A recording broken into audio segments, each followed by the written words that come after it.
नमस्कार स्टूडेंट। आज की इस क्लास में अपन परमाणु संरचना के बारे में पढ़ेंगे। परमाणु संरचना से संबंधित कई वैज्ञानिकों ने समय समय पर अपने मॉडल प्रस्तुत किए। उन मॉडलों को अपन एक एक करके आज देखेंगे। इसमें जो सबसे पहला जो मॉडल है वो जे थॉमसन ने प्रस्तुत किया था, जिसको अपन प्लम पुडिंग मॉडल भी कहते हैं। तो सबसे पहला जो मॉडल है जे थॉमसन का परमाणु मॉडल, वहाँ से अपन शुरुआत करते हैं। तो जो सबसे पहला मॉडल है, सबसे पहला मॉडल है जे थॉमसन का, या जिसको केवल थॉमसन का परमाणु मॉडल कहते हैं। थॉमसन का परमाणु मॉडल कहते हैं। थॉमसन का परमाणु मॉडल कहते हैं।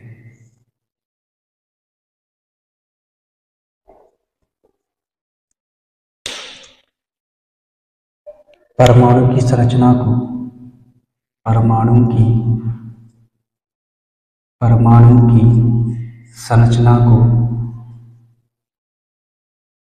परमाणु की संरचना को समझाने के लिए सर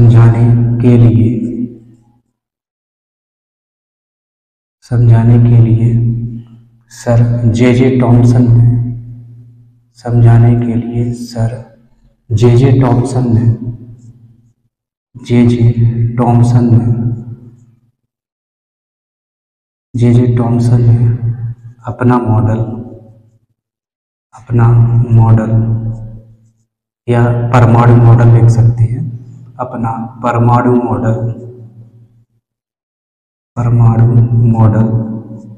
प्रस्तुत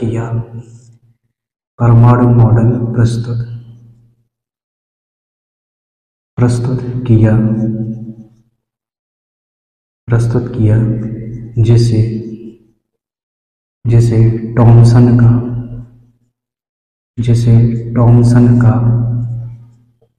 परमाणु मॉडल कहते हैं। जिसे थॉमसन का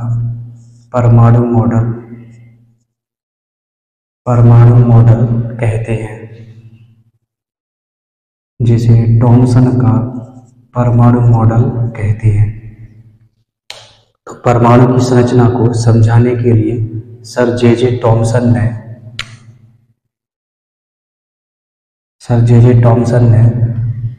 एक परमाणु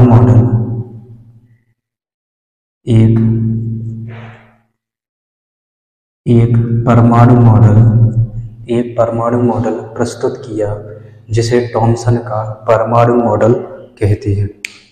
इस मॉडल के अनुसार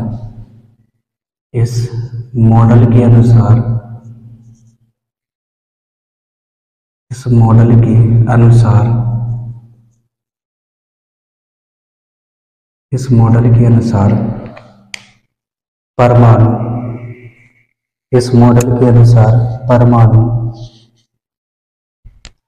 धनावेशित गोले का, इस मॉडल के अनुसार नंबर पहला पॉइंट परमाणु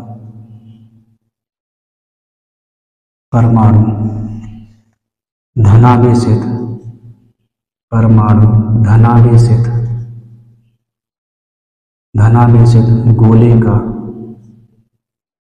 गोले का बना होता है। जिसमें इलेक्ट्रॉन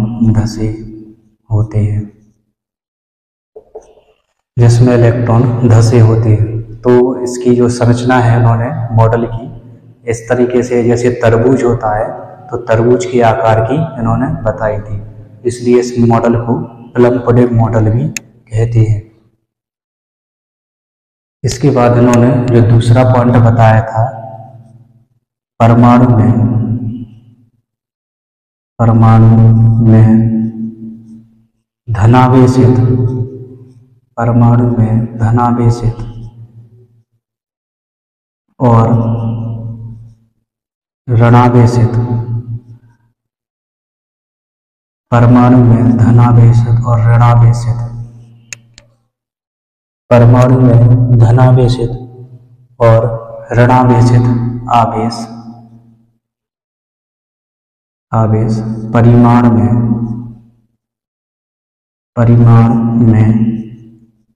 समान होते हैं, परिमाण में समान होते हैं।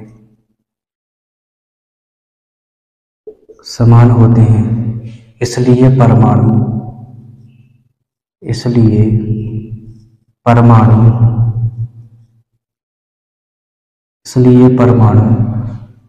विद्युतीय रूप से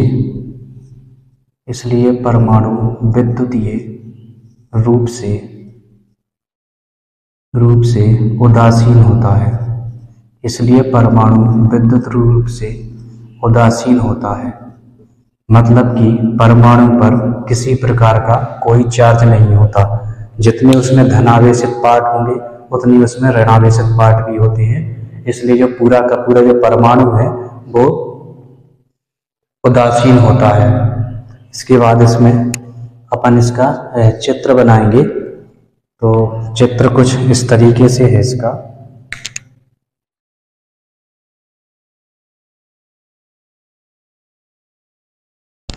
इस तरीके से इसमें अपन इसका ही चित्र बनाएंगे। ये क्या है? ये परमाणु पूरा धनावेशित पार्ट होता है, पूरा परमाणु, और इसमें जो इलेक्ट्रॉन है वो तरबूज में जिस तरीके से उसके बीज होते हैं उसी तरीके से इसमें धसे होते हैं। तो जो पूरा परमाणु है ये परमाणु पूरा धनावेशित होता है, पूरा का पूरा परमाणु धनावेशित होगा। और इसके अलावा इसमें जो इलेक्ट्रॉन है वो इसमें इस तरीके से धसे होते हैं। तो परमाणु धनावेशित गोले का बना हो, तो ये पूरा का पूरा परमाणु है ये धनावेशित गोले का बना रहेगा इस तरीके से।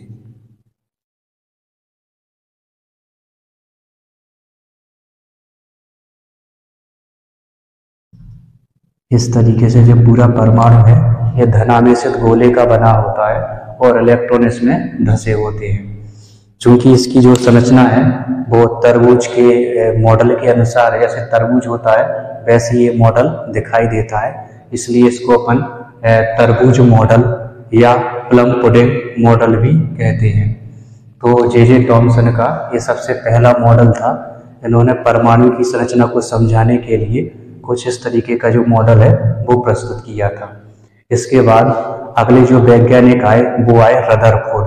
तो इसके बाद उन्होंने रदरफोर्ड ने अपना परमाणु मॉडल प्रस्तुत किया था। तो इसके बाद अपन रदरफोर्ड का परमाणु मॉडल पढ़ेंगे। इसके बाद अपन रदरफोर्ड का परमाणु मॉडल देखेंगे। तो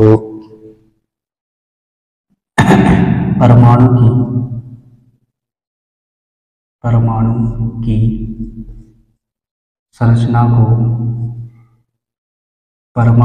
संरचना को समझाने के लिए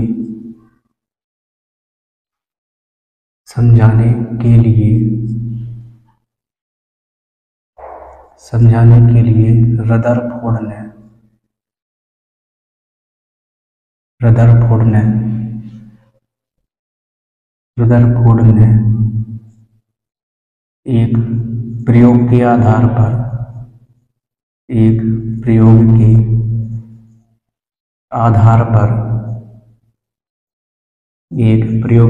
आधार पर अपना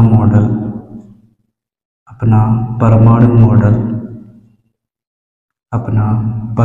मॉडल प्रस्तुत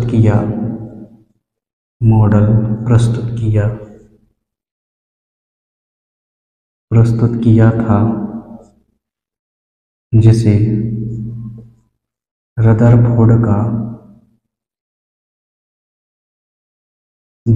रदरफोर्ड का परमाणु मॉडल कहते हैं।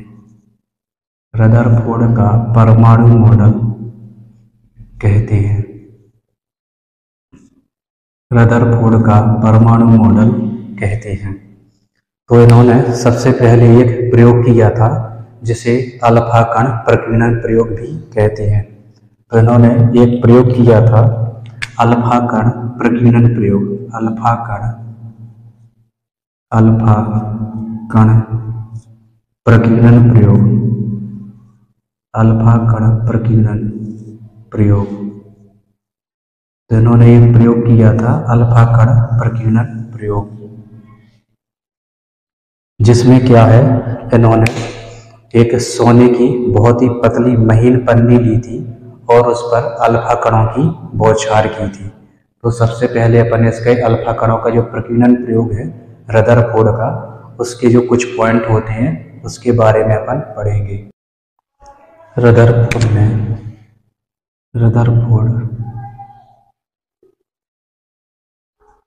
रदरफोर्ड ने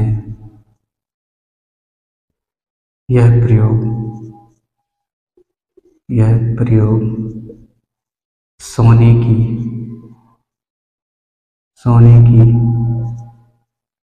बहुत ही महीन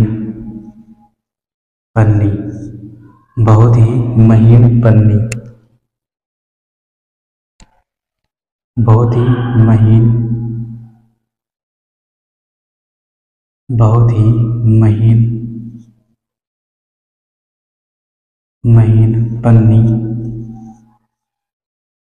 लगभग 0.004 सेंटीमीटर, लगभग 0.004 सेंटीमीटर पर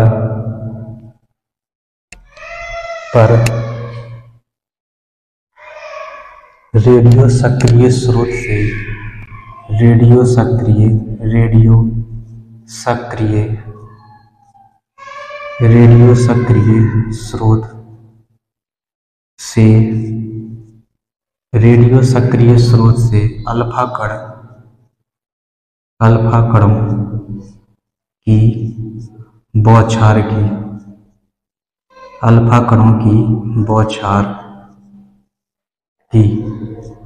अल्फा कणों की बौछार की थी। जब इन्होंने ये प्रयोग किया तो उन्होंने देखा बौछार की थी, तो उन्होंने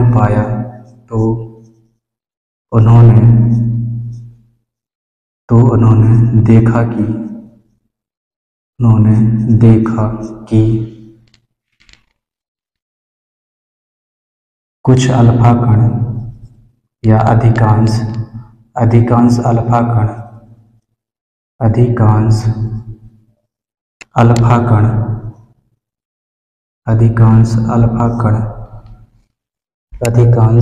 अल्फा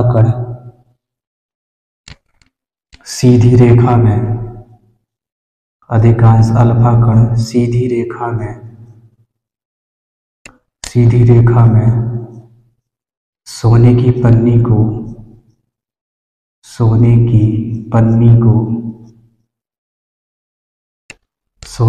पन्नी को पार कर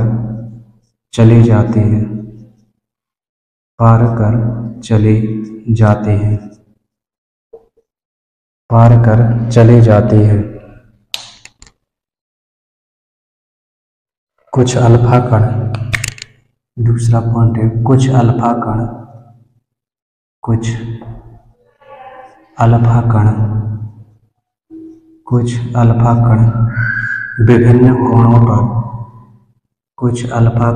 विभिन्न कोणों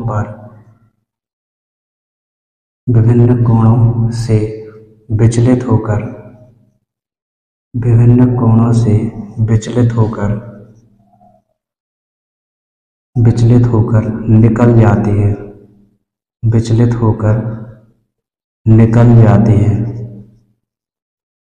होकर निकल जाते हैं। इसके बाद तीसरा पॉइंट है, लगभग 20,000 में से लगभग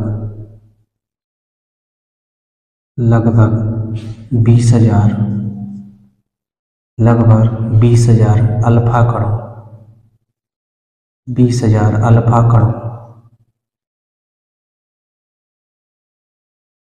कणों में से एक कण अपने मार्ग से वापस लौट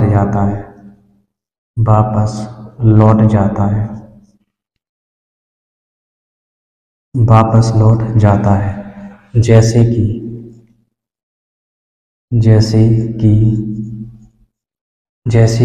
वह किसी भारी वस्तु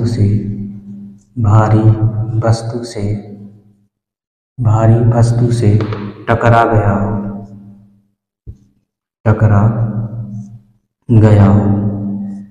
जैसे किसी भारी वस्तु से टकरा गया हो। तो उन्होंने एक प्रकीर्णन प्रयोग किए थे, है ना, सोने की पन्नी पर, और उन्होंने कुछ निष्कर्ष निकाले थे कि क्या क्या, मतलब उन्होंने जो देखा प्रयोग में वो उन्होंने इसमें लिखा था। ये वही लिखा है कि जो उन्होंने जो चीज़ें इसमें देखी, है ना, कि अधिकांश अल्फा कण क्या है, सीधी रेखा में जो सोने की पन्नी है उसको पार करके चले जाते हैं, और जो कुछ अल्फा कण है विभिन्न कोणों से, विभिन्न एंगल बनाते हुए अपने मार्ग से विचलित होकर निकल जाते हैं। और लगभग जो 20,000 अल्फा कण है, यानी 20,000 अल्फा कणों में से केवल एक ही अल्फा कण या 2 अल्फा कण कुछ ऐसे हैं जो अपने मार्ग से वापस लौट जाते हैं। इसके बाद इन्होंने जो भी इसमें मॉडल, इस आधार पर जो भी उन्होंने मॉडल दिया था, अब अपन उस मॉडल के बारे में पढ़ेंगे। ये अल्फा कण प्रकीर्णन प्रयोग है। अब इसके बाद इसका जो मॉडल है उस मॉडल के बारे में अपन पढ़ेंगे। अल्फा कण प्रकीर्णन प्रयोग के बाद उन्होंने जो भी मॉडल प्रस्तुत किया था, पहले अपन उसका, है ना, चित्र देख लेते हैं। तो चित्र कुछ इस तरीके का होता है। ये गोला बना दिया हमने, एक परमाणु की संरचना है, ये एक परमाणु है,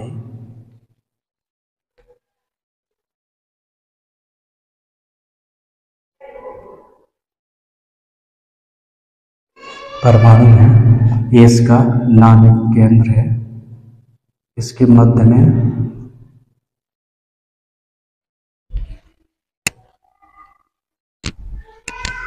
चित्रपट को कुछ इस तरीके का बनाना है। इसमें कुछ अल्फा कण सीधे निकल जाते हैं इस तरीके से। इसमें से जो कुछ अल्फा कण है वो सीधे निकल जाएंगे, और यहाँ पे भी कुछ अल्फा कण इस तरीके से अपन बना देते हैं। इनमें से जो कुछ अल्फा कण है वो अपने मार्ग से विचलित हो जाते हैं। इनमें से जो कुछ अल्फा कण है वो अपने मार्ग से विचलित हो जाते हैं।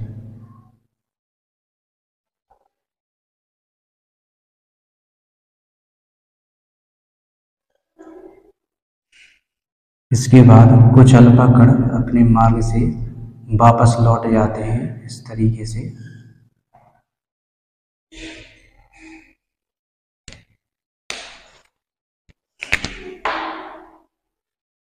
यहाँ पे ये अल्फा कण सीधे निकल जा रहे हैं, ये सीधे निकल जाएंगे, ये विचलित हो रहे हैं।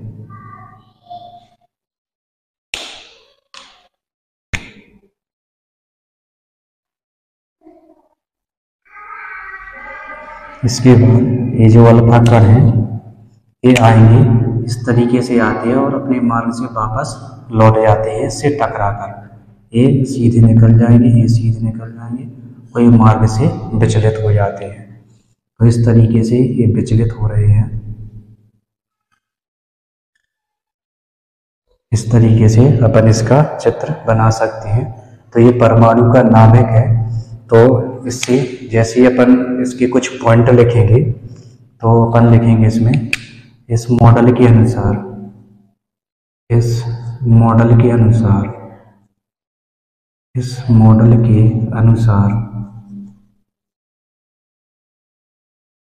इस मॉडल के अनुसार इसमें अपन पहला पॉइंट लिखेंगे। इस मॉडल के अनुसार इसमें अपन पॉइंट बाय पॉइंट इस मॉडल को पॉइंट लिखने के पहले अपन कुछ निष्कर्ष देख लेते हैं। इसमें इस प्रयोग से उन्होंने क्या निष्कर्ष निकाले थे, तो पहले उसके बारे में चर्चा कर लेते हैं अपन। इस प्रयोग के आधार पर जो अल्फा कण प्रकीर्णन प्रयोग किया था उसके आधार पर उन्होंने क्या निष्कर्ष निकाले, तो यहाँ पे लिख सकते हैं अपन अल्फा कण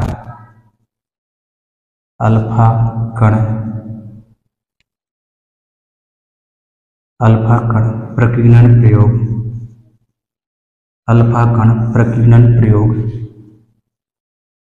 अल्फा कण प्रकीर्णन प्रयोग के निष्कर्ष तो कौन कौन से निष्कर्ष निकाले थे उन्होंने, उनको अपन पॉइंट बाय पॉइंट यहाँ पे नोट करेंगे। तो इसमें जो सबसे पहला पॉइंट है वो था परमाणु का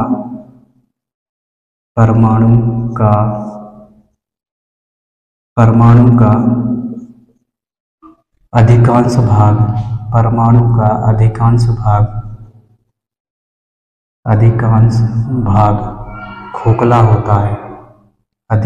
भाग खोखला होता है। अधिकांश भाग खोखला होता है। उन्होंने ऐसा इसलिए कहा था क्योंकि इसमें जो अधिकांश जो अल्फा कण है वो सीधे बाहर निकल गए थे, पन्नी को पार करते हुए। तो उन्होंने निष्कर्ष निकाला कि परमाणु का जो अधिकांश भाग है वो खोखला होता है। परमाणु का अधिकांश भाग खोखला होता है क्योंकि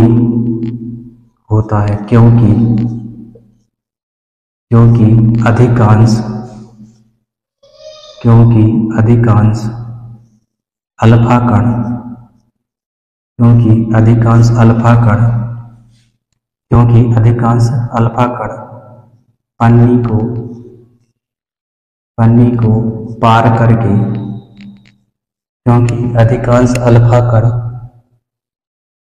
पन्नी को पार करके बाहर निकल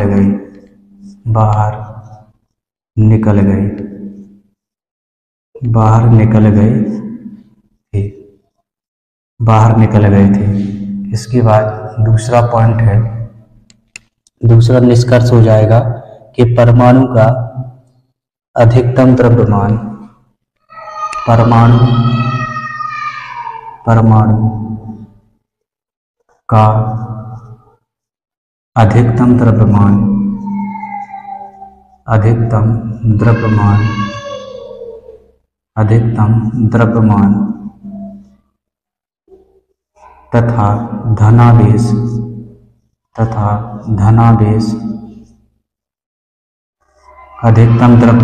तथा धनावेश उसके केंद्र में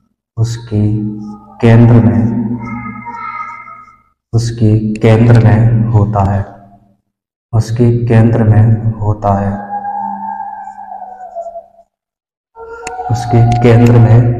है।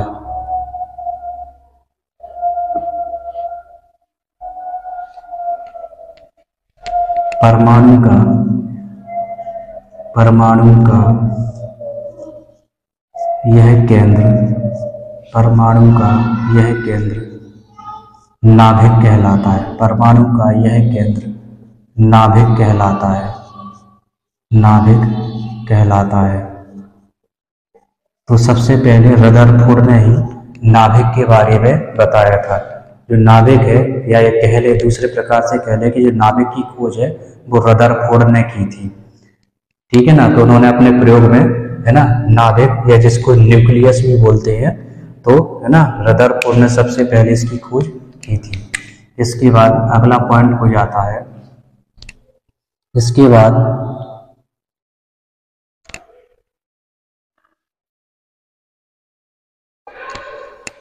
नाभिक अत्यंत सूक्ष्म ठोस भाग होता है। ठोस भाग होता है।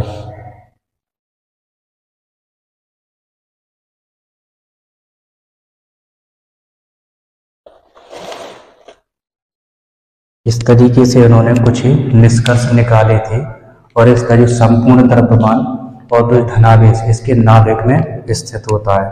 तो यहाँ पे मैं इसका नाम लिख देता हूँ, ये नाभिक होता है, नाभिक, या जिसको न्यूक्लियस भी बोलते हैं। ये अल्फा कण है, यहाँ पे लिख सकते हैं, ये अल्फा कण, ये अल्फा कण है। तो इस तरीके से अपन ने इसके अल्फा कण प्रकीर्णन प्रयोग के कुछ जो निष्कर्ष है वो अपन ने देखे। अब इसके बाद अपन इसके जो मॉडल है, इस आधार पर उन मॉडल के कौन कौन से पॉइंट बताए थे उसके बारे में अपन पढ़ेंगे। तो मैं इसको इरेज कर देता हूँ।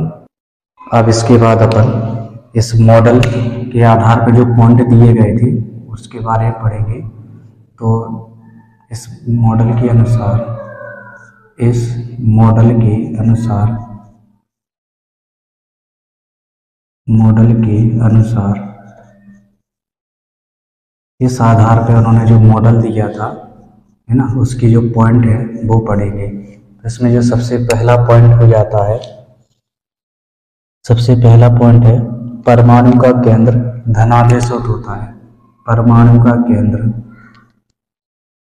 परमाणु का केंद्र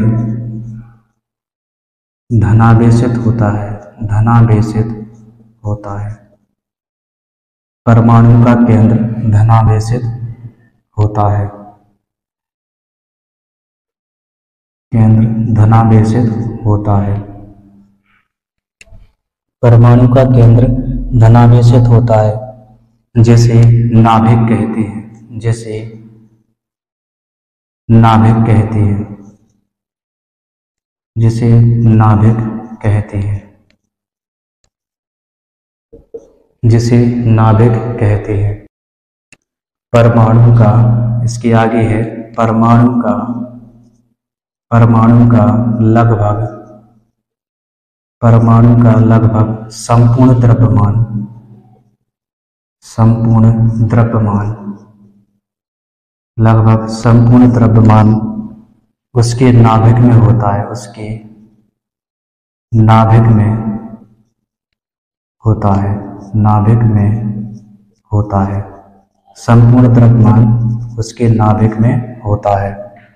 इसके बाद दूसरा पॉइंट हो जाता है इलेक्ट्रॉन, नाभिक के चारों ओर इलेक्ट्रॉन, इलेक्ट्रॉन नाभिक के चारों ओर, नाभिक के इलेक्ट्रॉन, नाभिक के इलेक्ट्रॉन, नाभिक के, नाभिक के चारों ओर, चारों ओर इलेक्ट्रॉन नाभिक के चारों ओर वर्तुलाकार मार्ग में, वर्तुलाकार, वर्तुलाकार मार्ग में, वर्तुलाकार मार्ग में चक्कर लगाते हैं, वर्तुलाकार मार्ग में चक्कर लगाते हैं, वर्तुलाकार मार्ग में चक्कर लगाते हैं। इसके बाद इसका जो लास्ट पॉइंट है, तीसरा पॉइंट हो जाता है नाभिक का आकार, नाभिक का आकार, नाभिक का आकार, परमाणु के आकार, परमाणु के, परमाणु के आकार, परमाणु के आकार की तुलना में, परमाणु के आकार की तुलना में, तुलना में काफी कम होता है, तुलना में काफी कम होता है, काफी कम होता है। इस तरीके से रदरफोर्ड ने अपने जो परमाणु मॉडल है उसके कुछ पॉइंट प्रस्तुत किए थे, जिनको अपन ने पढ़ लिया है। इसके बाद इसमें जो मॉडल है, इस मॉडल में कुछ कमियां थी, उस कमियों को अपन नेक्स्ट वीडियो में पढ़ेंगे। और उन कमियों को जो दूर करने के लिए जो परमाणु का जो नेक्स्ट मॉडल है वो नील्स बोर ने प्रस्तुत किया था। तो रदरफोर्ड के मॉडल में जो भी कमी थी, इस कमी को, है ना, वो भी पढ़ेंगे अपन अगले वीडियो में। और जो नील्स बोर का परमाणु मॉडल है, तो उन्होंने इस मॉडल में क्या सुधार किए थे उसके बारे में भी अपन पढ़ेंगे। इसके अलावा इलेक्ट्रॉनों की जो भरने की जो व्यवस्था है वो भी अपन, है ना, पढ़ेंगे। तो आज तक के लिए बस इतना ही। हंसते रहिए, खेलते रहिए, मुस्कुराते रहिए, और वीडियो अच्छा लगे तो अपने दोस्तों के साथ शेयर जरूर कीजिए। नमस्कार।